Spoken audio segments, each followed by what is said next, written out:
ইরানের সবচেয়ে শক্তিশালী সামরিক বাহিনী Islamic Revolutionary Guard Corps IRGC একটি ভয়ঙ্কর হুমকি দিয়েছে। তাদের ঘনিষ্ঠ একটি টেলিগ্রাম চ্যানেলে দাবি করা হয়েছে, কাতারে মার্কিন সামরিক কমান্ডাররা কোথায় লুকিয়ে আছেন সেই জায়গা তারা চিহ্নিত করে ফেলেছে। কাতারের গোপন অবস্থান নিয়ে কী দাবি? ওই পোস্টে বলা হয়, যুক্তরাষ্ট্রের সেন্টকম এর শীর্ষ কর্মকর্তারা কাতারের বিখ্যাত আল উদেইদ বিমান ঘাঁটি ছড়িয়ে গোপনে দোহা শহরের একটি বিলাসবহুল হোটেলে আশ্রয় নিয়েছেন। বার্তাটি ছিল স্পষ্ট এবং হুমকিমূলক, 5 তারকা হোটেলের দেয়ালেও নিরাপত্তা দিতে পারবে না। এর মানে ইরান পরিষ্কার করে জানাতে চাইছে, আমেরিকান সেনারা যেখানে থাকুক তারা ইরানের নিশানার বাইরে নয়। আল উদেইদ এয়ারবেস কেন এত গুরুত্বপূর্ণ? কাতারের আল উদেইদ বিমান ঘাঁটি হচ্ছে মধ্যপ্রাচ্যে যুক্তরাষ্ট্রের সবচেয়ে বড় সামরিক ঘাঁটি। এখানে প্রায় 10,000 মার্কিন সেনা অবস্থান করে। এই ঘাঁটি থেকে পরিচালিত হয় পুরো মধ্যপ্রাচ্যের জন্য US সেন্ট্রাল কমান্ড, মার্কিন বিমান বাহিনীর আঞ্চলিক সদর দপ্তর, ব্রিটিশ রয়্যাল এয়ারফোর্সের গুরুত্বপূর্ণ ইউনিট। অর্থাৎ এই ঘাঁটি মানেই আমেরিকার যুদ্ধের মস্তিষ্ক। হঠাৎ সেনা সরানোর কারণ কি? যুক্তরাষ্ট্র আল উদেইদ ঘাঁটি থেকে কিছু সেনা ও কর্মীকে সরিয়ে নেওয়ার নির্দেশ দেয়। সরকারিভাবে বলা হয়েছে এটি সতর্কতামূলক ব্যবস্থা। একই সঙ্গে মার্কিন পররাষ্ট্র দপ্তর মধ্যপ্রাচ্যে অবস্থানরত মার্কিন নাগরিকদের সতর্ক থাকতে বলেছে এবং সামরিক স্থাপনায় অপ্রয়োজনীয় যাতায়াত এড়িয়ে চলার নির্দেশ দিয়েছে। কারণ একটাই, ইরান সরাসরি হুঁশিয়ারি দিয়েছে, যদি আমেরিকা হামলা চালায় তাহলে মধ্যপ্রাচ্যের যেসব দেশে মার্কিন ঘাঁটি আছে সেগুলো সবই লক্ষ্যবস্তু হবে। ট্রাম্প কি পিছু হচ্ছেন? এই উত্তেজনার মধ্যেই মার্কিন প্রেসিডেন্ট ডোনাল্ড ট্রাম্প কিছুটা নরম সুরে কথা বলেছেন। তিনি দাবি করেন, ইরান নাকি 800 রাজনৈতিক বন্দীর ফাঁসি বাতিল করেছে, আর সেটাকেই তিনি ইতিবাচক অগ্রগতি হিসেবে দেখছেন। এক সাংবাদিক প্রশ্ন করেছিলেন, আপনি তো ইরানি বিক্ষোভকারীদের রাস্তায় নামতে বলেছিলেন, সাহায্যের কথাও বলেছিলেন, সেই সাহায্য কি এখনও আসছে? ট্রাম্পের উত্তর ছিল, আমরা দেখব। তারা 800 জনকে ফাঁসি দেয়নি, এটা বড় ব্যাপার। এতে মনে হচ্ছে ট্রাম্প হয়তো এখনই হামলার সিদ্ধান্ত নিচ্ছেন না। কিন্তু যুক্তরাষ্ট্রের সামরিক প্রস্তুতি কি যুদ্ধের ইঙ্গিত? কথার বাইরে বাস্তব চিত্র একেবারেই ভিন্ন। যুক্তরাষ্ট্র ইতিমধ্যে একটি এয়ারক্রাফট ক্যারিয়ার স্ট্রাইক গ্রুপ মধ্যপ্রাচ্যে পাঠিয়েছে। USS আব্রাহাম লিঙ্কন সহ একাধিক যুদ্ধজাহাজ রওনা দিয়েছে। অন্তত 6টি আকাশে জ্বালানি সরবরাহকারী বিমান সৌদি আরবের দিকে যাচ্ছে। এগুলো কোনো সাধারণ মহড়া নয়, এগুলো যুদ্ধের প্রাক প্রস্তুতি বলেই মনে করছেন বিশ্লেষকরা। ফক্স নিউজ জানিয়েছে, যদি ট্রাম্প হামলার অনুমতি দেন তাহলে তা আগের যে কোনো অভিযানের চেয়ে অনেক বেশি ভয়ঙ্কর হতে পারে। আরব দেশগুলো কেন আতঙ্কিত? সবচেয়ে বড় বিষয় হলো, যুক্তরাষ্ট্রের মিত্ররাই এখন হামলার বিরোধিতা করছে। সৌদি আরব, কাতার, ওমান সবাই ওয়াশিংটনকে বলছে পিছিয়ে যান, না হলে পুরো মধ্যপ্রাচ্য জ্বলে উঠবে। কারণ তারা জানে ইরান একা নয়, হামলা হলে প্রতিক্রিয়া আসবে বহু দিক থেকে। তাহলে যুদ্ধ কতটা কাছে? হোয়াইট হাউস বলছে, সব খবরই অনুমানের ওপর ভিত্তি করে। তাদের বক্তব্য, ট্রাম্প ছাড়া কেউ জানে না তিনি কি করবেন। শক্তি, জেদ, অটলতা। ইরানের রাষ্ট্র টেলিভিশনে সম্প্রচারিত ছবি দেখাচ্ছে, ইসলামী বিপ্লবী গার্ড কোরের স্থলবাহিনী স্থিরভাবে দাঁড়িয়ে আছে। শুধুমাত্র তেহরানের রাস্তা নয়, পুরো বিশ্বের দিকে একটি স্পষ্ট বার্তা, আমরা প্রস্তুত। এটি কোনো সাধারণ অনুষ্ঠান নয়, এটি ইরানের উত্তরের সীমান্তে সেনা শক্তির প্রদর্শনী। এ সময় যুক্তরাষ্ট্রের সাধারণ হুমকি কিছুটা নীরব। সৌদি আরব সহ উপসাগরীয় দেশগুলো প্রেসিডেন্ট ট্রাম্পকে আহ্বান জানিয়েছে, এখন আক্রমণ বন্ধ করুন, ইরানকে একটি সুযোগ দিন। কিন্তু তেহরান অপেক্ষা করছে না। IRGC এর উপস্থিতি কেবল প্রতীকী নয়, এটি একটি কৌশলগত বার্তা। আমাদের প্রতিরক্ষা অটল, শৃঙ্খলিত এবং সর্বদা প্রস্তুত। চাপ, নিষেধাজ্ঞা এবং অভ্যন্তরীণ আন্দোলনের পরেও ইরান শক্তি প্রদর্শন করছে। দূরদৃষ্টি কৌশলে কূটনীতি কিছু সময় কিনছে। মাঠে ইরান প্রতিটি সম্ভাব্য পরিস্থিতির জন্য প্রস্তুত। ইরানকে বাধ্য করা যাবে না, ইরানকে বিচ্ছিন্ন করা যাবে না। চাপের মুখে তেহরান পিছপা হব না।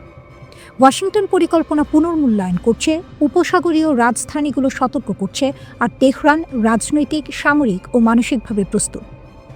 আমরা আপনাদের অবিলম্বে প্রত্যাহার করতে বলছি, এক পা এগোতে দেবেন না। যদি আমরা সত্যিই শুরু করি, শান্তি আলোচনা হবে না। 50 বছরের ক্ষতি, ধৈর্য, সভ্যতা সব অগ্রাহ্য করা হয়েছে। যদি আমরা আবার সেই পবিত্র প্রতিরক্ষা যুগে ফিরে যাই, সমস্যা এড়ানো যাবে না। এখনই থামুন, ফিরে যান। ইরান একটি বিচক্ষণ ও মহৎ জাতি, যুদ্ধ চাই না, কিন্তু প্রয়োজন হলে আমরা কাজ শেষ করব। সৌদি আরব, সংযুক্ত আরব আমিরাত, বাহরাইন, কাতার, তুরস্ক, ইরাকের সঙ্গে সম্পর্ক রাখব, কিন্তু এ অঞ্চলে কোনো মার্কিন ঘাঁটি নিরাপদ থাকবে না। ট্রাম্প যত এগোবেন, পরিস্থিতি তত খারাপ হবে। এই সময় যুক্তরাষ্ট্র মধ্যপ্রাচ্যে বিমান বাহিনী পাঠাচ্ছে। ট্রাম্পের আক্রমণ ঘড়ির কাঁটায়। USS আব্রাহাম লিঙ্কন এগোচ্ছে। মধ্যপ্রাচ্যে এক নতুন ভূমিকম্প আসতে চলেছে। একটি ভুল পদক্ষেপ বিশ্বযুদ্ধের মতো পরিস্থিতি তৈরি করতে পারে। যুক্তরাষ্ট্রের সামরিক শক্তি প্রদর্শিত হচ্ছে। কমপক্ষে একটি এয়ারক্রাফট ক্যারিয়ার স্ট্রাইক গ্রুপ উপসাগরে পাঠানো হয়েছে। প্রতিবাদ ভেঙে পড়া তেহরানকে লক্ষ্য করে হামলা পরিকল্পিত। 6টি স্ট্র্যাটো ট্যাঙ্কার সৌদি আরবের দিকে যাচ্ছিল। একই সময়ে কাতারের আল উদেদ বিমান ঘাঁটি থেকে কিছু মার্কিন কর্মী সরানো হচ্ছে। এটি ছিল গত বছরের প্রতিশোধের মতোই সম্ভাব্য লক্ষ্য। ইরান বারবার সতর্ক করেছে যে কোনো মার্কিন হস্তক্ষেপ উপসাগরের ঘাঁটিতে হামলা করবে। এক ভুল হিসাব পুরো অঞ্চলকে যুদ্ধের দিকে ঠেলে দিতে পারে। প্রেস সেক্রেটারি কারেন লেভিট বললেন, ট্রাম্প পরিস্থিতি ঘনিষ্ঠভাবে পর্যবেক্ষণ করছেন। 800 জনের জীবন বাঁচানো হয়েছে। তিনি সব বিকল্প উন্মুক্ত রেখেছেন। ট্রাম্পও নিজেই জানিয়েছেন, নিষ্পত্তি নিশ্চিত নয়, পরিস্থিতি চলমান, আমরা দেখব। পাশাপাশি সৌদি আরব, কাতার এবং ওমান যুক্তরাষ্ট্রকে সতর্ক করছে, আক্রমণ পুরো অঞ্চলকে অস্থির করতে পারে। আল উদেদ ঘাঁটির সতর্কতা স্তর কমেছে। বিমান এবং কর্মীরা ধীরে ধীরে ফিরে আসছে। এই আন্দোলন ইরানের নেতৃত্বের জন্য সবচেয়ে বড় চ্যালেঞ্জ। অর্থনৈতিক অসন্তোষ থেকে শুরু হওয়া প্রতিবাদ দেশের সর্বত্র ছড়িয়ে পড়ে। ইরান বলছে, বাইরে থেকে প্রভাবিত করা হয়েছে ট্রাম্পকে যুদ্ধের ফাঁদে ফেলার জন্য। সিনেটর লিন্ডসে গ্রাহাম বলছেন, ট্রাম্প এখনও শক্তিশালী পদক্ষেপের জন্য প্রস্তুত। বিক্ষোভে জ্বলছে ইরান, হুমকি দিচ্ছেন ট্রাম্প। কিন্তু যুক্তরাষ্ট্র কি সত্যিই হামলা চালাতে পারবে? ভেনেজুয়েলার প্রেসিডেন্ট নিকোলাস মাদুরোর পতনের পর যুক্তরাষ্ট্রের প্রেসিডেন্ট ডোনাল্ড ট্রাম্প এবার দৃষ্টি ঘুরিয়েছেন ইরানের দিকে। 13 জানুয়ারি ট্রাম্প স্পষ্ট ভাষায় হুঁশিয়ারি দেন, ইরান যদি বিক্ষোভকারীদের হত্যা বন্ধ না করে তবে বড় মূল্য দিতে হবে। তিনি সরাসরি ইরানের জনগণকে উদ্দেশ্য করে বলেন, প্রতিবাদ চালিয়ে যাও, সাহায্য আসছে। এই বক্তব্য অনেকের মনে প্রশ্ন তুলেছে, যুক্তরাষ্ট্র কি ইরানে ভেনেজুয়েলার মতো কোনো অভিযান চালাতে চায়? ইরান কেন ভেনেজুয়েলা নয়? এই প্রশ্নের উত্তর বুঝতে হলে আগে ভেনেজুয়েলার পরিস্থিতি দেখতে হবে। ভেনেজুয়েলার পতনের অন্যতম কারণ ছিল দেশটির দুর্বল ও প্রায় অচল বিমান প্রতিরক্ষা ব্যবস্থা। রাশিয়ার দেয়া S-300VM ও BUK M2E সিস্টেম ঠিকভাবে রক্ষণাবেক্ষণ করা হয়নি। অনেক রাডার বছরের পর বছর কাজই করছিল না। ফলে যুক্তরাষ্ট্র খুব সহজেই কারাকাসের আকাশে বিশেষ বাহিনী নামাতে পেরেছিল। কিন্তু ইরান সম্পূর্ণ ভিন্ন একটি বাস্তবতা। ইরানের শক্তিশালী প্রতিরক্ষা দেয়াল। ইরান বহু বছর ধরে সম্ভাব্য হামলার জন্য প্রস্তুতি নিচ্ছে। আজ ইরানের কাছে রয়েছে রাশিয়ার S-300 ও আধুনিক S-400, চীনের HQ-9B দীর্ঘপাল্লার ক্ষেপণাস্ত্র, নিজস্ব তৈরি বাভার 373 এয়ার ডিফেন্স সিস্টেম। ইরানি সংসদ সদস্য আবুল ফজল জোরাভান্দ জানিয়েছেন, রাশিয়ার MiG-29 ইতিমধ্যে এসেছে, Su-35 আসছে পথে। চীন ও রাশিয়া বিপুল সংখ্যক এয়ার ডিফেন্স সিস্টেম সরবরাহ করছে। HQ-9B ক্ষেপণাস্ত্র রেঞ্জ প্রায় 300 কিলোমিটার। বাভার 373 এর রেঞ্জও 300 কিলোমিটারের বেশি বলে দাবি করা হয়। 2025 সালের যুদ্ধে ইসরায়েলের হামলার পর ইরান এই প্রতিরক্ষা আরও শক্ত করেছে। ক্ষেপণাস্ত্র শক্তি ইরানের সবচেয়ে বড় হাতিয়ার। ইরানের কাছে প্রায় 2000 ব্যালিস্টিক ক্ষেপণাস্ত্র রয়েছে বলে ধারণা করা হয়। অনেক ক্ষেপণাস্ত্র ঘাঁটি পাহাড়ের গভীরে লুকানো, যেগুলো ধ্বংস করা প্রায় অসম্ভব। ইরানের রিভলিউশনারি গার্ড বলছে, তারা এখন যে কোনো যুদ্ধের জন্য সর্বোচ্চ প্রস্তুত। যুক্তরাষ্ট্রের সীমাবদ্ধতা। 2025 সালের মতো পরিস্থিতি এখন নেই। এই মুহূর্তে উপসাগরে কোনো মার্কিন এয়ারক্রাফট ক্যারিয়ার নেই। USS গার্ল্যান্ড R-4 পাঠানো হয়েছে ক্যারিবিয়ানে। USS নিমেটস রয়েছে নিজ দেশে। ইরানে হামলা চালাতে হলে যুক্তরাষ্ট্রকে কাতার, বাহরাইন, সৌদি আরব, সংযুক্ত আরব আমিরাত বা ইরাকের ঘাঁটির ওপর নির্ভর করতে হবে। কিন্তু ইরান আগেই সতর্ক করে দিয়েছে, এই দেশগুলোর ঘাঁটিও হামলার লক্ষ্য হবে। এই অঞ্চলে যুক্তরাষ্ট্রের প্রায় 40,000 সেনা রয়েছে। যে কোনো হামলায় তারা বড় ঝুঁকিতে পড়বে। B-2 বোমারু বিমান দিয়ে দূর থেকে হামলা সম্ভব হলেও তা অতিরিক্ত ধ্বংসাত্মক এবং রাজনৈতিকভাবে বিপজ্জনক। সবচেয়ে গুরুত্বপূর্ণ বিষয়, ট্রাম্প স্পষ্ট করে বলেছেন, মাটিতে সেনা নামানো হবে না। খামেনিকে হত্যা বা আটক কতটা বাস্তব? ভেনেজুয়েলার মতো করে ইরানের সর্বোচ্চ নেতা আয়াতুল্লাহ আলী খামেনিকে আটক করা প্রায় অসম্ভব। ইরান ভৌগোলিকভাবে বিশাল। দেশটি বহু স্তরের প্রতিরক্ষার ভেতরে আবদ্ধ। খামেনিকে হত্যা করা তুলনামূলক সহজ হতে পারে, কিন্তু সেটি ভয়াবহ যুদ্ধ ডেকে আনবে। এমনকি ইরান আগেই উত্তরসূরি পরিকল্পনা তৈরি করে রেখেছে। ট্রাম্প প্রকাশ্যে কঠোর কথা বলছেন, হুমকি দিচ্ছেন, ইরানের জনগণকে সাহস দিচ্ছেন। কিন্তু বাস্তবে যুক্তরাষ্ট্রের বিকল্প খুব সীমিত। ইরানের শক্তিশালী প্রতিরক্ষা, চীন রাশিয়ার সমর্থন এবং মধ্যপ্রাচ্যে যুদ্ধ ছড়িয়ে পড়ার ভয়, সব মিলিয়ে ওয়াশিংটনের সামনে রাস্তা খুবই সংকীর্ণ। হুমকি দেওয়া সহজ, কিন্তু ইরানে হামলা চালানো তা অনেক বেশি কঠিন। অনেক সময় যুদ্ধ ট্যাঙ্ক আর মিসাইল দিয়ে শুরু হয় না, যুদ্ধ শুরু হয় ইন্টারনেট দিয়ে। ইরান ও আমেরিকার চলমান চরম উত্তেজনার মধ্যে ঠিক এমনই এক প্রযুক্তিগত যুদ্ধ শুরু হয়েছিল। সামরিক আগ্রাসনের আগেই এই যুদ্ধে বড় ধাক্কা খায় যুক্তরাষ্ট্র। এই যুদ্ধে ওয়াশিংটন তাদের সবচেয়ে শক্তিশালী অস্ত্র হিসেবে মাঠে নামায় বিশ্বের শীর্ষ ধনী এলন মাস্ককে। পরিকল্পনাটা ছিল পরিষ্কার। ইরানে চলমান সরকার বিরোধী বিক্ষোভের সময় যখন আন্দোলন ছড়িয়ে পড়তে শুরু করে, তখন ইরান সরকার দেশ জুড়ে ইন্টারনেট ব্ল্যাকআউট জারি করে। উদ্দেশ্য একটাই, আন্দোলনকারীরা যেন অনলাইনে সংগঠিত হতে না পারে। আর ঠিক সেই মুহূর্তে ডিজিটাল নায়ক হয়ে হাজির হন এলন মাস্ক। ওয়াশিংটনের সবুজ সংকেত পেয়ে তিনি ঘোষণা দেন ইরানে স্টারলিংক স্যাটেলাইট ইন্টারনেট চালু করা হবে। আমেরিকার ধারণা ছিল ইরান সরকার ব্রডব্যান্ড মোবাইল ডেটা বন্ধ করলেও আকাশ থেকে আসা স্যাটেলাইট সিগন্যাল তারা থামাতে পারবে না। অর্থাৎ তেহরানের সেন্সরশিপের দেয়াল ভাঙতে স্টারলিংককে অস্ত্র হিসেবে ব্যবহার করা হবে। অনেকেই ভেবেছিলেন ইরানের মতো একটি দেশের পক্ষে আধুনিক স্যাটেলাইট ইন্টারনেট ঠেকানো সম্ভব নয়। কিন্তু এখানেই সবাই ভুল করেছিল। ইরান শুধু প্রস্তুতি ছিল না, তারা দেখিয়ে দিয়েছে প্রযুক্তিগত যুদ্ধে তারা কতটা এগিয়ে। ইরান সরকার কেবল ফিজিক্যাল ইন্টারনেট বন্ধ করেই থেমে থাকেনি, বরং তারা সরাসরি স্টারলিংক সিস্টেমকে অচল করে দেয়। কিভাবে? উত্তরটা হলো ইলেকট্রনিক ওয়ারফেয়ার। ইরানের সামরিক বাহিনী নির্দিষ্ট এলাকায় স্টারলিংকের ব্যবহৃত ফ্রিকোয়েন্সি জ্যাম করে দেয়। এর ফলে স্যাটেলাইট আকাশে থাকলেও মাটিতে থাকা টার্মিনালগুলো সিগন্যাল রিসিভ করতে পারেনি। স্টারলিংক চালাতে যে ডিশ বা টার্মিনাল দরকার, সেগুলো যখনই সিগন্যাল পাঠানোর চেষ্টা করেছে, ইরানের রেডিও ফ্রিকোয়েন্সি ট্র্যাকিং সিস্টেম সেগুলো শনাক্ত করে ফেলেছে। অর্থাৎ কে কোথায় স্টারলিংক ব্যবহার করছে তা ইরান আগেই বুঝে গেছে। ফলে শুধু ব্যবহারকারীরাই নয়, এই ঘটনায় অপ্রস্তুত হয়ে পড়ে আমেরিকাও। কারণ যে পরিকল্পনা নিয়ে স্টারলিংক নামানো হয়েছিল সেটাই কার্যত ব্যর্থ হয়ে পড়ে। বিক্ষোভকারীরা ইন্টারনেট না পেয়ে বড় আকারে সংগঠিত হতে পারেনি। ডিজিটাল সংযোগ ভেঙে পড়ায় আন্দোলনের গতি কমে যায়। এই ঘটনার মাধ্যমে একটি বিষয় খুব পরিষ্কার হয়ে যায়, ইরান কেবল আধুনিক মিসাইল আর ড্রোনের উপর নির্ভরশীল নয়, গত কয়েক দশকে তারা সাইবার সিকিউরিটি ও ইলেকট্রনিক ওয়ারফেয়ারে ব্যাপক বিনিয়োগ করেছে। ইসলামী বিপ্লবের পর থেকে নিষেধাজ্ঞা, চাপ আর বিচ্ছিন্নতার মধ্যেও ইরান নীরবে নিজেদের প্রযুক্তিগত সক্ষমতা গড়ে তুলেছে। আর সেই সক্ষমতার মুখে এলন মাস্কের মতো টেক জায়ান্ট এবং আমেরিকার মতো সুপার পাওয়ার একসঙ্গে দাঁড়িয়েও ডিজিটাল দেয়াল ভাঙতে পারেনি। এই ঘটনায় বিশ্ব বুঝে গেছে ইরানকে শুধু অস্ত্রের হিসাব দিয়ে বিচার করলে ভুল হবে। কারণ আধুনিক যুদ্ধে সিগন্যাল, ডেটা, ফ্রিকোয়েন্সি আর সাইবার নিয়ন্ত্রণ সবই এখন অস্ত্র। আর সেই অস্ত্রের লড়াইয়ে ইরান যে মোটেও পিছিয়ে নেই, এই স্টারলিংক ঘটনাই তার সবচেয়ে বড় প্রমাণ।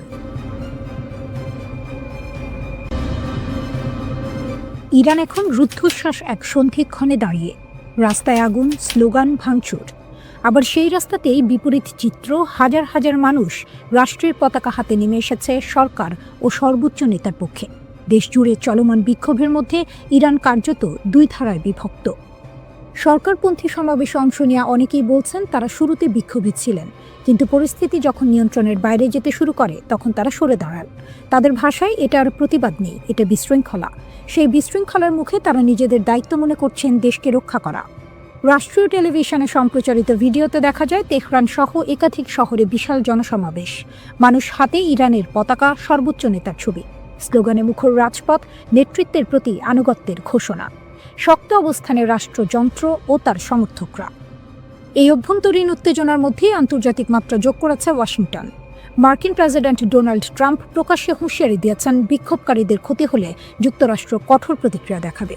তিনি দাবি করেছেন পরিস্থিতি খুব কাছ থেকে পর্যবেক্ষণ করা হচ্ছে। এর আগেও ট্রাম্প ইঙ্গিত দিয়েছিলেন সহিংসতা বাড়লে যুক্তরাষ্ট্র বিক্ষোভকারীদের পাশে দাঁড়াতে পারে। ইরান এই অভিযোগ সরাসরি নাকচ করেছে। দেশটির পররাষ্ট্রমন্ত্রী আব্বাস আরাকচি অভিযোগ তুলেছেন যুক্তরাষ্ট্র ও ইসরায়েল এই অস্থিরতার পেছনে জড়িত। তার দাবি শান্তিপূর্ণ আন্দোলনকে সহিংসতার দিকে ঠেলে দেওয়ার চেষ্টা চলছে। একই সুরে কথা বলেছেন প্রভাবশালী রাজনীতিক আলী লারিজানিও। তাদের বক্তব্য ভিতরের দুর্বলতাকে কাজে লাগিয়ে দেশকে অস্থিতিশীল করার চেষ্টা হচ্ছে। সর্বোচ্চ নেতা আয়াতুল্লাহ আলী খামেনি এক বিরল ভাষণে কঠোর অবস্থান স্পষ্ট করেছেন। তিনি বলেছেন রাষ্ট্র ধ্বংসের চেষ্টা সহ্য করা হবে না। তার ভাষায় ইসলামী প্রজাতন্ত্র ত্যাগের উপর দাঁড়িয়ে আছে এবং প্রয়োজন হলে নিজেকে রক্ষায় শক্তি প্রয়োগ করবে। সরকারি সূত্র জানায় নিরাপত্তা বাহিনী ইতোমধ্যে ব্যাপক ধরপাকড় শুরু করেছে। শত শত মানুষ আটক, বিপুল অস্ত্র উদ্ধারের দাবিও করা হয়েছে। এই পরিস্থিতিতে ট্রাম্পের একটি সামাজিক যোগাযোগ মাধ্যম পোস্ট নতুন করে উত্তেজনা বাড়িয়েছে। সেখানে তিনি লিখেছেন, ইরান হয়তো আগে কখনো এত কাছ থেকে স্বাধীনতাকে দেখেনি। তিনি বলেন যুক্তরাষ্ট্র সাহায্য করতে প্রস্তুত। কী ধরনের সাহায্য তা স্পষ্ট নয়, কিন্তু তেহরানের কাছে এটি স্পষ্ট বার্তা, বিদেশি হস্তক্ষেপের ইঙ্গিত। বিক্ষোভ যখন টানা দ্বিতীয় সপ্তাহে, তখন সর্বোচ্চ নেতা সরাসরি ট্রাম্পকে আক্রমণ করেছেন। তিনি তাকে অহংকারী আখ্যা দিয়ে বলেছেন তার হাতে ইরানিদের রক্ত লেগে আছে। তিনি সতর্ক করেন, ইতিহাস বলে ক্ষমতার শীর্ষেই অনেক শাসকের পতন ঘটে। ইরানের রাষ্ট্রীয় গণমাধ্যমে দাবি করা হচ্ছে বিদেশি শক্তির মদদে পরিকল্পিত অস্থিরতা তৈরি করা হয়েছে। তাসনিম নিউজ জানিয়েছে 200 জনের বেশি সন্ত্রাসী সংগঠক আটক হয়েছে। গ্রেনেড থেকে শুরু করে আগ্নেয়াস্ত্র, বড় ধরনের অস্ত্রভাণ্ডার উদ্ধারের কথাও বলা হয়েছে। এর ফলে বিক্ষোভের তীব্রতা কমেছে। IRGC-কে সর্বোচ্চ সতর্কতায় রাখা হয়েছে। সাধারণ সেনাবাহিনীর বদলে এই বাহিনীর ওপরই ভরসা করছেন সর্বোচ্চ নেতা, কারণ তাদের আনুগত্য প্রশ্নাতীত। একই সঙ্গে সক্রিয় করা হয়েছে ভূগর্ভস্থ ক্ষেপণাস্ত্র ঘাঁটি। বার্তা স্পষ্ট, ইরান প্রস্তুত দুই দিকেই। ভিতরের একদিকেই সর্বনাশ, ইরান যেভাবে ইসরায়েলিদের জালে ফাঁসালো, একটা বেনামি মেসেজ, একটা টেলিগ্রাম লিঙ্ক আর লোভনীয় অর্থের হাতছানি, এভাবেই ইরান ইসরায়েলের মাটিতে তাদের গুপ্তচর বৃত্তির জাল বিছিয়েছিল। আপাত দৃষ্টিতে নিরীহ ছোট ছোট কাজ দিয়ে শুরু, যা শেষ পর্যন্ত ইসরায়েলের জন্য বিশাল এক মাথা ব্যথার কারণ হয়ে দাঁড়িয়েছিল। কিন্তু আসল চমকটা লুকিয়ে ছিল অন্য কোথাও। 2024 সালের এপ্রিলে ইসরায়েলে ইরানের প্রথম ক্ষেপণাস্ত্র হামলার পর 30 জনেরও বেশি ইসরায়েলিকে ইরানি গোয়েন্দা সংস্থার সাথে কাজ করার অভিযোগে অভিযুক্ত করা হয়। এদের বেশিরভাগেরই গল্পটা প্রায় একই রকম। অজানা নম্বর থেকে আসা একটা মেসেজ, যেখানে সামান্য তথ্যের জন্য বা ছোটখাটো কাজের জন্য মোটা অঙ্কের টাকার প্রস্তাব। প্রথম দিকে কাজগুলো ছিল সহজ, যেমন কোনো পার্কের নির্দিষ্ট স্থানে কালো ব্যাগ পুঁতে রাখা হয়েছে কিনা তা পরীক্ষা করা। এর জন্য মিলত প্রায় $1000 মার্কিন। এরপর যখন লোভের পাল্লা ভারী হতে শুরু করলো, তখন এলো আরও বিপজ্জনক কাজের প্রস্তাব। আদালতের নথি থেকে জানা যায়, গত 1 বছর ধরে ইরানের এই গুপ্তচর বৃত্তির চেষ্টা খুব একটা ফলপ্রসূ হয়নি। তারা ইসরায়েলের উচ্চপদস্থ কর্মকর্তাদের হত্যা করার যে আকাঙ্ক্ষা করেছিল তা পূরণ করতে পারেনি। তবে তাদের কৌশল ছিল মারাত্মক কার্যকর। এত বেশি ইসরায়েলি সাধারণ অভিযান চালাতে রাজি ছিল যে কৌশলগতভাবে গুরুত্বপূর্ণ স্থানগুলির তথ্য সংগ্রহের জন্য গুপ্তচর বৃত্তি অভিযান সফল হতে পারত, যা পরবর্তীতে ইরানি ব্যালিস্টিক ক্ষেপণাস্ত্রের লক্ষ্যবস্তুতে পরিণত হতো। যোগাযোগের পদ্ধতি ছিল বেশ সহজবোধ্য। একটি টেক্সট মেসেজ, যার প্রেরক নিজেকে সংবাদ সংস্থা হিসেবে পরিচয় দিত। মেসেজে প্রায়শই যুদ্ধ সম্পর্কিত তথ্য চাওয়া হতো এবং বলা হতো, আমরা তা কিনতে প্রস্তুত। অন্য একটি মেসেজে আরও সরাসরি বলা হয়েছিল, একটি স্বাধীন জেরুজালেম মুসলমানদের একত্রিত করে, যুদ্ধ সম্পর্কে আমাদের তথ্য পাঠান।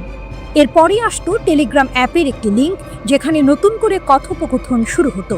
মজার বিষয় হলো, এই কথোপকথনে ইসরায়েলি নাম ব্যবহার করা হতো এবং সহজ কাজের বিনিময়ে অর্থের প্রস্তাব দেওয়া হতো। যদি কেউ আগ্রহ দেখাতো, তাহলে তাদের পেপ্যাল বা ক্রিপ্টোকারেন্সির মাধ্যমে টাকা নেওয়ার জন্য একটি অ্যাপ সেট আপ করার পরামর্শ দেওয়া হতো। 29 সেপ্টেম্বর গ্রেপ্তার হওয়া এক সন্দেহভাজনের ঘটনা ছিল চমকপ্রদ। তাকে একটি পার্কে গিয়ে একটি কালো ব্যাগ পুঁতে রাখা হয়েছে কিনা তা পরীক্ষা করতে বলা হয়েছিল। ব্যাগটি ছিল না, কিন্তু নিয়োগকারী একটি ভিডিও পাঠিয়ে তা প্রমাণ করেছিল এবং তাকে $1000 মার্কিন দেওয়া হয়েছিল। এরপর তাকে লিফলেট বিতরণ, পোস্টার লাগানো বা গ্রাফিতি স্প্রে করার মতো কাজ দেওয়া হয়েছিল, যার বেশিরভাগই ছিল ইসরায়েলের প্রধানমন্ত্রী বেনিয়ামিন নেতানিয়াহুর বিরুদ্ধে অবমাননাকর স্লোগান। এরপর এলো আরও সংবেদনশীল কাজ, ছবি তোলা। আজারবাইজান বংশোদ্ভূত এক ইসরায়েলিকে দেশের বিভিন্ন স্পর্শকাতর স্থাপনার ছবি তোলার জন্য ভাড়া করা হয়েছিল। এমনকি এই কাজকে সে পারিবারিক ব্যবসায় পরিণত করেছিল। সে তার আত্মীয়দের হাইফা বন্দরের সুবিধাগুলোর ছবি তুলতে সাহায্য করেছিল, যা পরে ইরানি ক্ষেপণাস্ত্রের আঘাতে ক্ষতিগ্রস্ত হয়। 72 বছর বয়সী মরতে চাই মতি মামান এর ঘটনাটি ছিল আরও নাটকীয়। তার অর্থের প্রয়োজন ছিল এবং তুরস্কের 2 ব্যবসায়ী ভাইয়ের মাধ্যমে তার পরিচয় হয় এডি নামের এক ইরানি ব্যবসায়ীর সাথে। এডি শুকনো ফল এবং মশলা আমদানি করত। মামানকে সাইপ্রাস হয়ে সামান্দাগে উড়ে যেতে বলা হয়। এরপর তাকে তুরস্কের ইউকসেকোভা শহরে নিয়ে যাওয়া হয়, যেখানে সে একটি হোটেলে ছিল। এডি মামানকে জানায় যে ইসরায়েলিদের ইরানে পাচার করার একটি উপায় আছে। মামান রাজি হয় এবং একটি ট্রাকে লুকিয়ে ইরানে প্রবেশ করে। সেখানে এডি এবং একজন দ্বিতীয় ইরানি কর্মকর্তা মামানের সাথে একটি বিলাসবহুল হোটেলে দেখা করে এবং 3টি কাজের জন্য তাকে হাজার হাজার ডলারের প্রস্তাব দেয়। ইসরায়েলের নির্দিষ্ট স্থানে টাকা বা বন্দুক রেখে আসা, জনাকীর্ণ স্থানের ছবি তোলা এবং অন্যান্য এজেন্টদের হুমকি দেয়া, যারা শত্রুতাপূর্ণ মিশন পরিচালনার জন্য ইরান থেকে তহবিল পেয়েছিল কিন্তু আসলে তাদের মিশন সম্পাদন করেনি।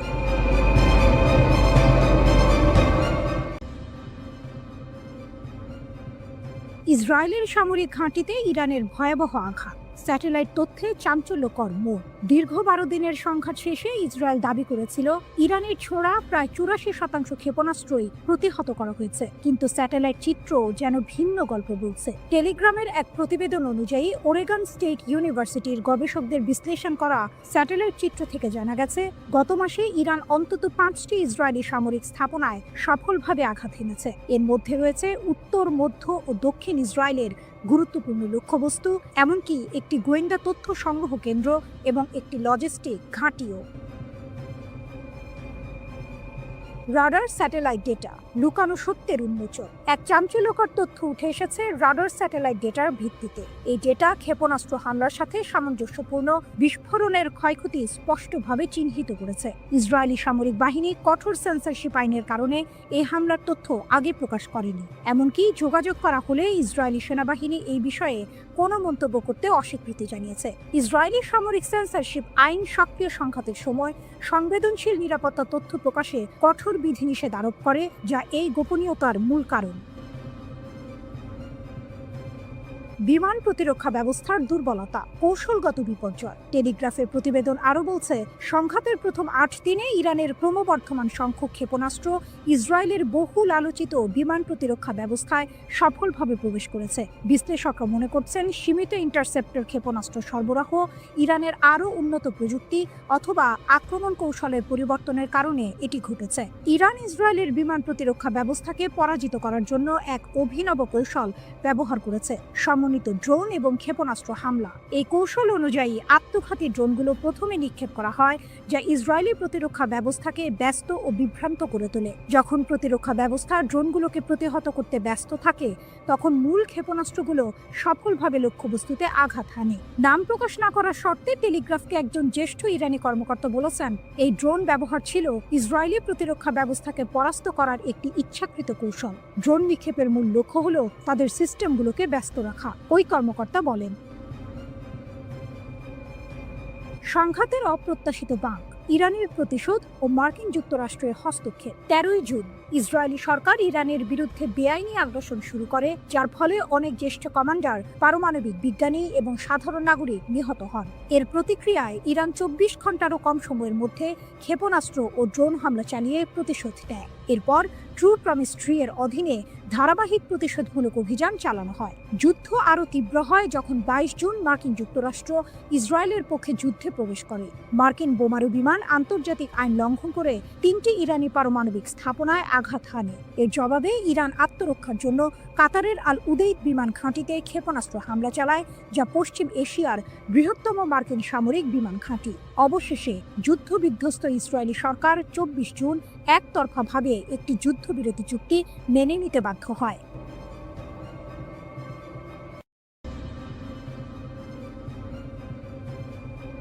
ভয়ঙ্কর এক সংবাদের শিরোনাম, কিন্তু তার ভেতরের কথা আরো গভীর। ইরান বলছে তারা এখনো কোনো ক্ষেপণাস্ত্রের শহরের দরজা খোলেনি। এর মানে কি? এর মানে হলো তাদের আসল আঘাত করার ক্ষমতা এখনো অব্যবহৃত।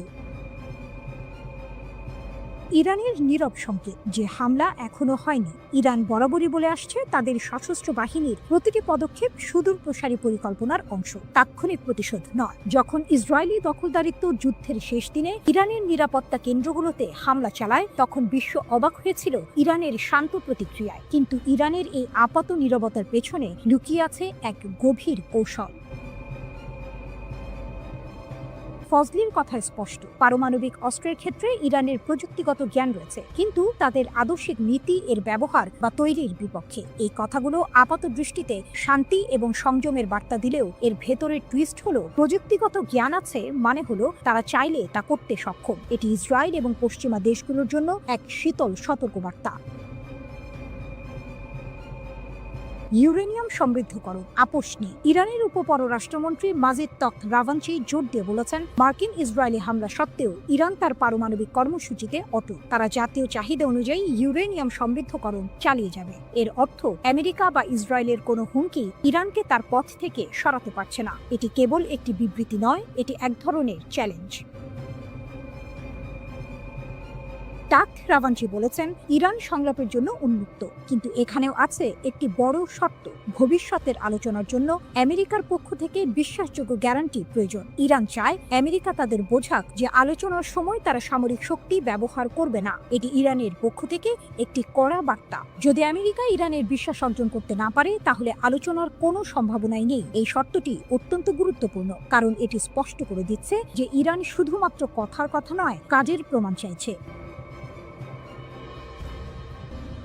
আসল টুইস্ট হলো, ইরান যখন বলছে তারা এখনো কোনো ক্ষেপণাস্ত্র শহরের দরজা খোলেনি, তার মানে হলো তাদের প্রকৃত সামরিক সক্ষমতা এখনো অব্যবহৃত। তারা তাৎক্ষণিক প্রতিক্রিয়া দেখাচ্ছে না, কারণ তাদের পরিকল্পনা দীর্ঘমেয়াদী। তারা হয়তো এমন একদিনের জন্য অপেক্ষা করছে যখন তাদের আঘাত হবে অপ্রতিরোধ্য। পারমাণবিক অস্ত্রের প্রযুক্তিগত জ্ঞান থাকা সত্ত্বেও তা ব্যবহার না করার কথা বলা, কিন্তু ইউরেনিয়াম সমৃদ্ধকরণ চালিয়ে যাওয়া, এই দুয়ের মধ্যে একটি সূক্ষ্ম টানাপোড়েন রয়েছে। ইরান হয়তো বোঝাতে চাইছে যে তাদের ক্ষমতা আছে, কিন্তু তারা তা সংযত রাখছে। এই সংযমই তাদের সবচেয়ে বড় কৌশলগত অস্ত্র।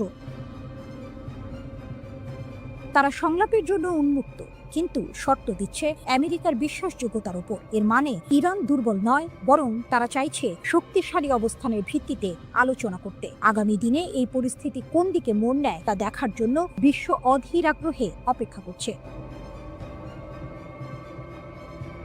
ইরান বলছে ইসরায়েলের সাথে যুদ্ধে ব্যবহৃত ক্ষেপণাস্ত্র শক্তির মাত্র 1/4। ব্রিগেডিয়ার জেনারেল আলী ফজলি দাবি করেছেন, সেজ্জিল ক্ষেপণাস্ত্র ইসরায়েলকে অবাক করে দিয়েছিল। তিনি জানিয়েছেন, ইরান বছরের পর বছর ধরে শত্রুর সাথে যে কোনো সম্ভাব্য সংঘর্ষের জন্য প্রস্তুতি নিচ্ছে।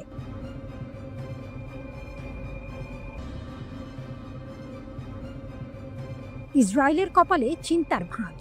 ইরান নাকি এবার ধ্বংসাত্মক আর অভূতপূর্ব জবাব দেবে। ইরানের নতুন হুঁশিয়ারি। ইসরায়েলের কপালে কি আছে? মধ্যপ্রাচ্যের রাজনীতিতে আবারও উত্তাপ ছড়িয়েছে। ইরানের শীর্ষ সামরিক কর্মকর্তারা ইসরায়েলের বিরুদ্ধে কড়া হুঁশিয়ারি দিয়েছেন। ভবিষ্যতে কোনো আগ্রাসন চালালে ইরান নাকি জোরালোভাবে লড়াই করবে। তাদের কথা শুনে মনে হচ্ছে এবার পরিস্থিতি আরও গুরুতর হতে চলেছে। ইরানের শীর্ষ সামরিক কমান্ডার মেজর জেনারেল আমির হাতামি জোর দিয়ে বলেছেন যে ইরানের সেনাবাহিনী যে কোনো আগ্রাসনের বিরুদ্ধে কঠিন লড়াই করবে এবং নিজেদের সার্বভৌমত্ব রক্ষা করবে। তিনি গর্ব করে বলেছেন, ইসরায়েলি আগ্রাসনের বিরুদ্ধে ইরানের বিমান প্রতিরক্ষা সফলভাবে প্রতিরোধ করেছে। এমনকি তিনি দাবি করেছেন, ইরানি জনগণ এবং সশস্ত্র বাহিনী আক্রমণের মুখে ঐক্যবদ্ধ ছিল এবং তাদের লক্ষ্য থেকে কখনো পিছপা হয়নি। এই দাবি যদি সত্যি হয়, তাহলে ইসরায়েলের জন্য এটা একটা বড় দুশ্চিন্তার কারণ হতে পারে। ধ্বংসাত্মক ও অভূতপূর্ব প্রতিশোধের হুমকি। আইআরজিসি এর মুখপাত্র ব্রিগেডিয়ার জেনারেল আলী মোহাম্মদ নাইনি আরও এক ধাপ এগিয়ে সতর্ক করেছেন, ভবিষ্যতে যে কোনো হুমকির ক্ষেত্রে ইরান ধ্বংসাত্মক এবং অভূতপূর্ব প্রতিক্রিয়া জানাবে। তার মানে কি? এতদিন যা দেখেছি তা কিছুই নয়। ইরান কি সত্যিই এমন কিছু করে দেখাবে যা বিশ্ব আগে কখনো দেখেনি?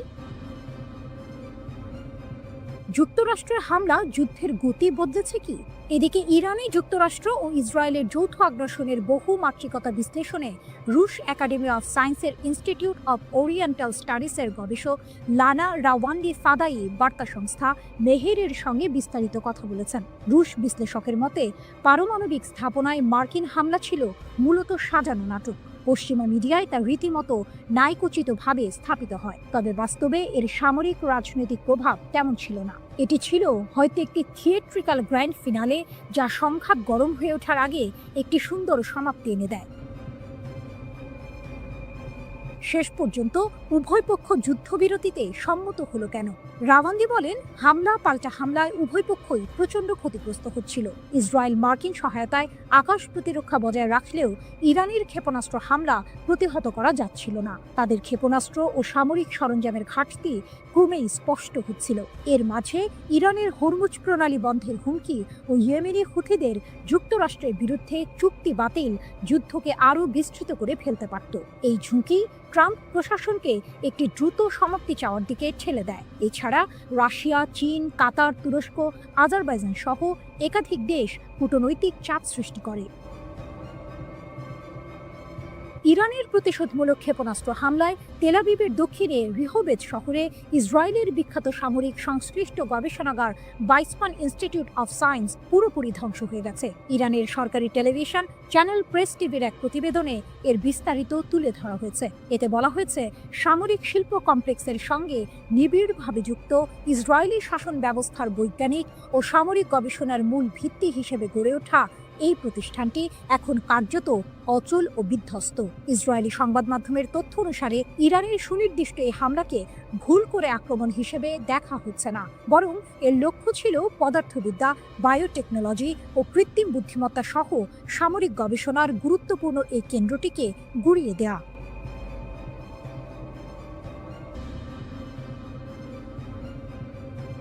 গরম খবর, আবারও উত্তপ্ত মধ্যপ্রাচ্য।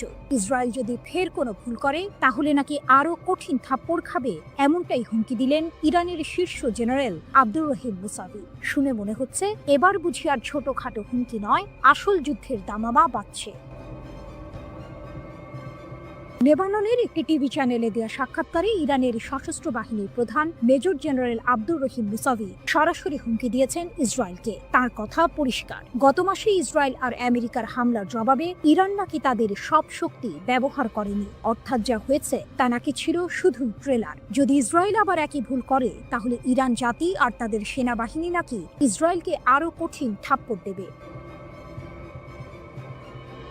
13 জুন ইসরায়েল বিনা প্ররোচনায় ইরানের উপর হামলা চালায়। সেই হামলায় সামরিক কমান্ডার থেকে শুরু করে পরমাণু বিজ্ঞানী এমনকি সাধারণ মানুষও মারা যান। এর এক সপ্তাহ পর যুক্তরাষ্ট্র যুদ্ধে নেমে পড়ে। আন্তর্জাতিক আইন, জাতিসংঘ সনদ সবকিছু তোয়াক্কা না করে তারা ইরানের 3টি পরমাণু স্থাপনায় বোমা হামলা চালায়।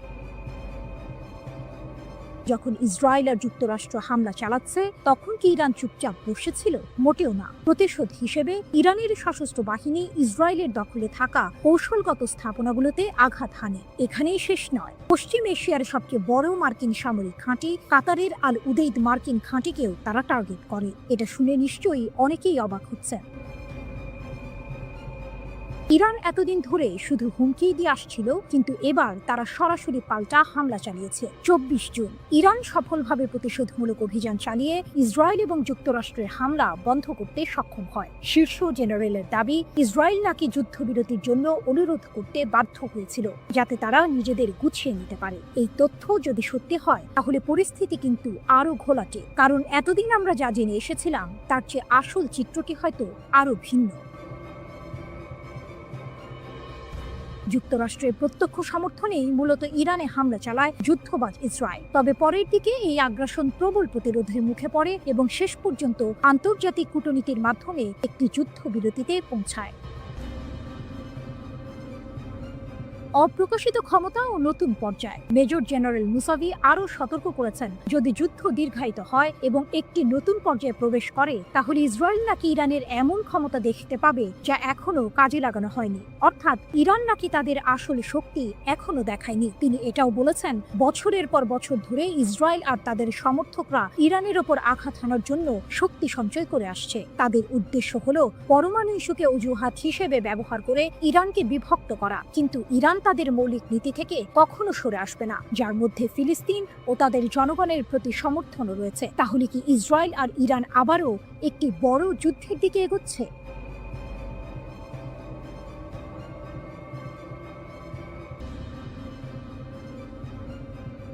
ইরান স্পষ্ট জানিয়ে দিয়েছে, ইসরায়েলের সঙ্গে তাদের পরবর্তী সংঘাত হবে চূড়ান্ত সংঘর্ষ। রাশিয়ার সংবাদ মাধ্যম আরটিকে দেয়া এক সাক্ষাৎকারে ইরানের একটি সূত্র এই তথ্য নিশ্চিত করেছে। এই ঘোষণা মধ্যপ্রাচ্যে নতুন করে উত্তেজনার পারদ চড়িয়ে দিয়েছে, কারণ ইরান বিশ্বাস করে তারা এখন ইসরায়েলের দুর্বলতা সম্পর্কে ওয়াকিবহাল এবং তাদের হাতে এমন উন্নত ক্ষেপণাস্ত্র রয়েছে যা ইসরায়েলের আকাশ প্রতিরক্ষা ব্যবস্থাকে সহজেই ভেদ করতে পারে। গত 13ই জুন ইসরায়েল ইরানের ওপর হামলা চালায়। ইহুদিবাদী দেশটির দাবি ছিল তেহরান পারমাণবিক বোমা তৈরির শেষ পর্যায়ে পৌঁছে গেছে। এই হামলায় ইরানের পারমাণবিক ও সামরিক স্থাপনাগুলো ক্ষতিগ্রস্ত হয়, শত শত মানুষ এবং পারমাণবিক কর্মসূচির সঙ্গে জড়িত বেশ কয়েকজন উচ্চ পদস্থ সামরিক কর্মকর্তা ও বিজ্ঞানী নিহত হন। এরপর 22 জুন যুক্তরাষ্ট্র ইরানের 3টি পারমাণবিক স্থাপনায় হামলা চালায়, যার মধ্যে ছিল নাতাঞ্জ ও ফোর্দোর ইউরেনিয়াম সমৃদ্ধকরণ কেন্দ্র। তেহরান অবশ্য বরাবরই সামরিক উদ্দেশ্যে পারমাণবিক কর্মসূচি পরিচালনার অভিযোগ অস্বীকার করে আসছে। পাল্টা জবাব হিসেবে ইরান কামিকাজে ড্রোন ও ক্ষেপণাস্ত্র হামলা চালায়, যা সরাসরি ইসরায়েল ও কাতারে অবস্থিত যুক্তরাষ্ট্রের আল উদেইদ বিমান ঘাঁটিতে আঘাত হানে। 12 দিনব্যাপী এই সংঘাত শেষ হয় যুক্তরাষ্ট্রের মধ্যস্থতায় হওয়া এক যুদ্ধবিরতির মাধ্যমে, যা এখনও কার্যকর রয়েছে। ইসরায়েলের দুর্বলতা উন্মোচিত। আরটিকে দেওয়া মন্তব্যে তেহরানের সূত্রটি জানায়, সাম্প্রতিক উত্তেজনার সময় ইরান ইসরায়েলি শাসনের দুর্বলতা শনাক্ত করতে পেরেছে। এটি একটি চাঞ্চল্যকর দাবি, যা ইসরায়েলের প্রতিরক্ষা সক্ষমতা নিয়ে প্রশ্ন তুলেছে। সূত্রটি আরও দাবি করে যে ইরানের কাছে এখনও নতুন প্রজন্মের হাজার হাজার ক্ষেপণাস্ত্র রয়েছে এবং যুদ্ধ শুরু হলে প্রতিদিন অন্তত কয়েকশো ক্ষেপণাস্ত্র ইসরায়েলের দিকে ছোঁড়া হবে। যদি এই দাবি সত্য হয়, তাহলে ইসরায়েলের আকাশ প্রতিরক্ষা ব্যবস্থার জন্য এটি এক বিশাল চ্যালেঞ্জ হবে। এমনকি উন্নত আয়রন ডোমও এত সংখ্যক ক্ষেপণাস্ত্র মোকাবিলায় কতটা সফল হবে তা নিয়ে সন্দেহ থেকেই যায়। এই সংঘাতের জন্য ইরান শুধু সামরিকভাবেই প্রস্তুত নয়, বরং অভ্যন্তরীণ সমর্থনও পাচ্ছে বলে দাবি করা হয়েছে। সূত্রটি জানায়, দেশের জনগণ এবং প্রবাসী ইরানিদের কাছ থেকে সরকার অভূতপূর্ব সামাজিক সমর্থন পাচ্ছে। এটি নিঃসন্দেহে তেহরানের আত্মবিশ্বাস বাড়াচ্ছে। যদিও ইরান জানে যে যে কোনো সংঘাতে যুক্তরাষ্ট্র ইসরায়েলের পাশে দাঁড়াবে, তবুও তেহরান এই চ্যালেঞ্জ মোকাবিলা করতে প্রস্তুত বলেও উল্লেখ করা হয়েছে। খামেনির দাবি ও ট্রাম্পের হুঁশিয়ারি। ইরানের সর্বোচ্চ নেতা আয়াতুল্লাহ আলী খামেনি তার সামরিক জবাবের বিষয়ে বলেন, ইসরায়েলি রাষ্ট্র কার্যত ধ্বংসপ্রাপ্ত ও নিষ্ক্রিয় হয়ে পড়েছিল। তার মতে, যুক্তরাষ্ট্রের হস্তক্ষেপ না হলে ইহুদিবাদী শাসন পুরোপুরি ধ্বংস হয়ে যেত। এটি ইরানের পক্ষ থেকে একটি বড় সড় দাবি, যা ইসরায়েলের সামরিক সক্ষমতা নিয়ে গুরুতর প্রশ্ন তৈরি করে। অন্যদিকে যুক্তরাষ্ট্রের প্রেসিডেন্ট ডোনাল্ড ট্রাম্প হুঁশিয়ারি দিয়ে বলেছেন, তেহরান যদি পারমাণবিক কর্মসূচি চালিয়ে যায় বলে যুক্তরাষ্ট্র বিশ্বাস করে, তাহলে আরও হামলা চালানো হবে। ইসরায়েলের প্রধানমন্ত্রী বেনিয়ামিন নেতানিয়াহু ইরানের বিরুদ্ধে আরও হামলার সম্ভাবনা উড়িয়ে দেননি।